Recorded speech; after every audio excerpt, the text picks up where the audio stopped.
What's up, guys? This is Heiss. And yes, the beard disappeared. We just got back from 1970s themed charter at the Durango in Silverton, and we decided to dress the part, and there'll be a video about that on the main channel and everything, but that explains the mustache, if you must ask. Right before the trip, and kind of thinking about it on the trip, I kind of had a bit of a guitar epiphany, so I figured I would share it with you guys. And it relates to the rock band that I played in when I was in Seattle, and will hopefully still play in. We're hopefully going to line up a gig or two this summer, maybe. We'll kind of see how that falls out. But I played in a kick-ass rock band called Hellbot. Some of you know them. If you haven't heard Hellbot stuff, it's pretty cool. It's pretty hard rock. I was definitely the classic rock dad of the group, if you couldn't tell. And the other guys were super into hard rock, everything. So it was a little bit out of my comfort zone playing super, not like crazy heavy, not like insane metal or anything, but just like always a really heavy, big guitar sound. Like take up as much space, be loud, big, compressed, as much as you can. And being one guitarist in that, like you had to take up the space. It was kind of interesting. And not doing that and getting to play guitar at home more and experiment with tones and feel things, it's made me kind of understand something that I've always heard some of the other guitar YouTubers talk about. And that's like dudes like Rhett Shull and people will be talking about how they play the guitar and they set up their amp for just the edge of breakup. And when you dig in, you feel in it. And it's like, what the heck do they mean by any of this stuff? Like, I like my guitar to sound rock and roll. So, I tend to pick pretty hard and anyway and everything. And I've been messing with some effects setups that have really made me understand that and changed my opinion on it. Because with Hellbot, it was like, I got to compete with a kick-ass bass and drums who are loud as hell. And I've got to be big, catchy, fast, heavy rock guitar. So I kind of got a Hellbot-ish sound pulled up right now on my guitar amp. And I'm sure this will make everything go fuzz. Yeah, there we go. And I've got my Les Paul pulled up right here. We'll have to do a guitar video at some point. I love this guitar. It's a custom shop R0. And it's the prettiest Les Paul I've ever seen. Fight me. So anyway. Hellbot actually did a version of Slide Song that was in this, like the released version of the Railroads of the Line soundtrack, but is not in the actual soundtrack originally when it was in the game. Anyway, so I'm in that tuning, which is open G, and the way that Hellbot played, the amp is just absolutely stacked as loud as it goes. I've got a boost run into it, and any little touch is just huge. Like, even if I'm just...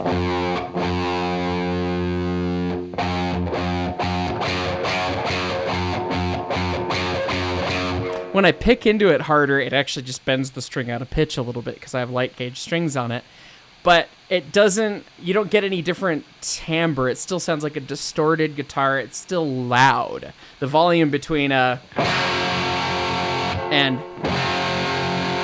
which are two very different strum tenacities, is really not that different because there's so much compression going on in the amp. And so for Hellbot, it worked great. And it sounded great, and it was kick-ass for the band. I mean, you'd be playing Slide Song, right?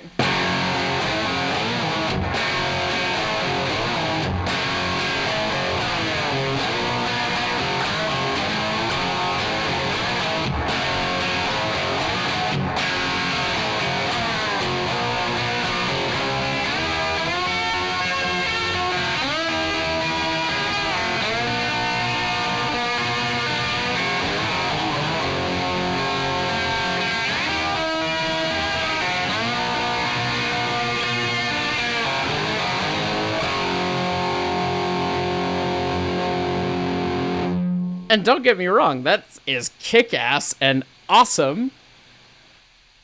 But it doesn't allow you to be terribly expressive with the guitar. And it doesn't... it evokes a different thing out of me as a player than being right in the edge of breakup zone. When you're on stage, you've got that band and you've got Tristan, the vocalist, for help on stage presence, and it's hella loud. Like, Caveman comes out and it's like, we're playing rock and roll tonight, boys. Like, that vibe happens, and I'm up there jumping around like a madman anyway, and that sort of sound is perfect for that.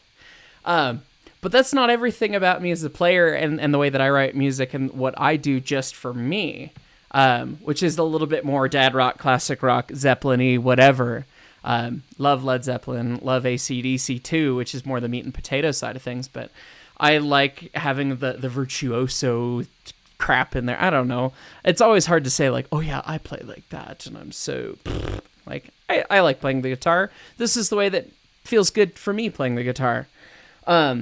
So if I change my effects a little bit, I've dialed back the amp a bunch. I've got a reverb on. I'm changing the reverb to be a bit more present.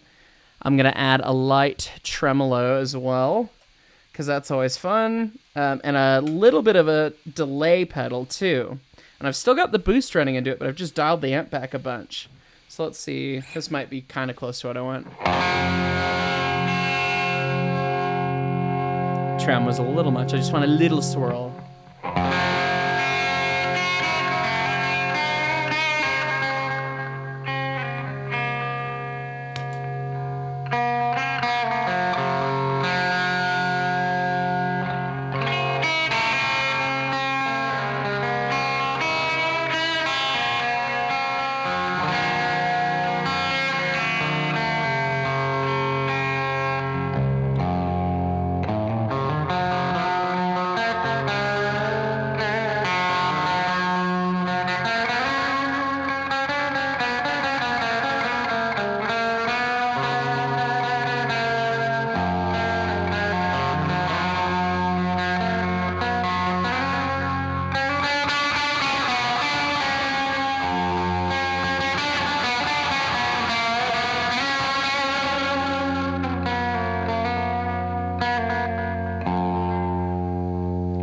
Yeah, that's I was just making sure the tone was in the right place before I did my demo, and then I got sucked into it. Sorry, that happens.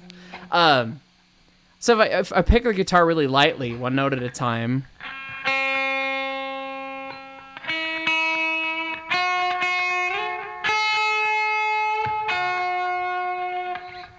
You can hear the delay tail after things fade out, nothing else playing, and it's there. And you hear maybe a little bit of the trem and maybe a little bit of the reverb, but just like...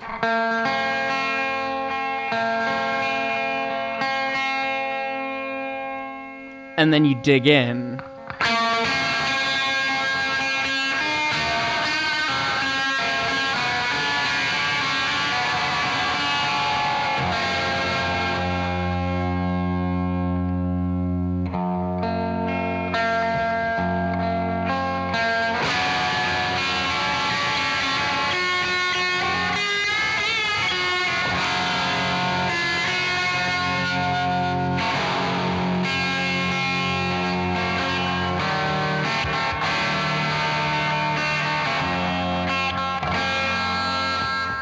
I'm even going to take the boost off. It's even a little gainy still.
Don't mind me. I got lost in the guitar for a minute there. Yeah. Yeah, that's a good thing. That's inspiring. The digging into it and it gets a little bit more manic and you get more of a response, not just something that's soft. You can easily go from something really delicate and pretty into something that's got a lot more body and a little bit more chaoticness to it. Whether it's doing effects things or drive from the amp or whatever. I mean, I could bump the amp up a little bit, have a little bit more meat behind it, but just kind of that concept of living in the region where you have more control over the sound as the player, as opposed to you hit the thing and it's going to sound like Angus Young no matter what you do. That's been an inspiring place to play the guitar in these days, and it's kind of where I end up messing around, particularly working towards the second album, because I've got, other than a second volume of the Railroads Online soundtrack, which we'll have to come up with a better name for it at some point, other than the train-related soundtrack of sounding like steam train stuff that Wings and Strings and I are working on, I'm working on a second kind of solo album, too, because, God, it's almost 4 years since it's been released. I did another album under the name The Rollin', the RLN, with a buddy of mine who sang, and I played all the instruments, did all the production and everything. And I love that stuff. It's a solo passion project. Nobody really listened to it. Some people have and they like it. So thank you to those who did. But you can check that out too if you like dad rock, Led Zeppelin, that sort of stuff. But I'm going to do a follow-up to that of my own stuff, and hopefully it'll sound better this time because I've learned a bunch of stuff and I've become a much better player since I started recording the guitar for that album 6 years ago. What is time? What is time? It's fake. Anyway, that was the little guitar shenanigan that I wanted to share with you guys today. So hope you thought it was cool. Thanks for watching. Button.